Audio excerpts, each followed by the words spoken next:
Welcome to our new episodes.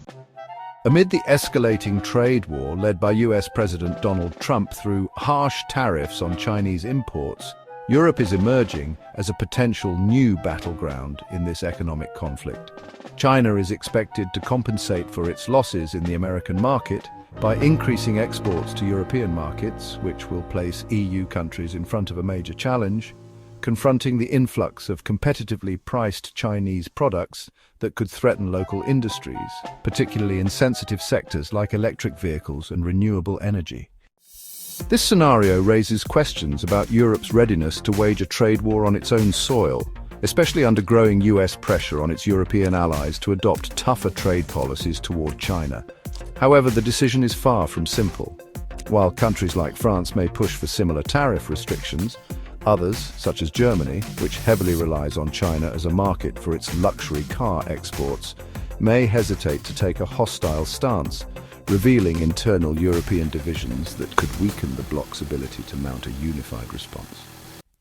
Meanwhile, China may resort to flexible strategies to avoid trade isolation, whether by strengthening partnerships with other BRICS nations or offering limited concessions to ease European concerns. Yet the greatest risk lies in this confrontation escalating into a full-blown trade war, splitting the global economy into competing blocs, with dire consequences for worldwide growth and market stability, especially if the conflict spills over into critical areas like technology and strategic industries.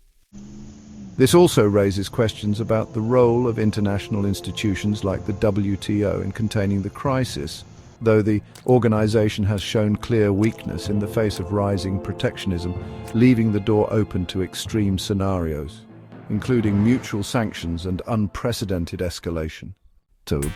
ultimately, Europe will face two difficult choices: either yield to US pressure and risk its relationship with China, or navigate this conflict with an independent policy that seeks a delicate balance between protecting its economic interests and preserving the stability of the global trading system.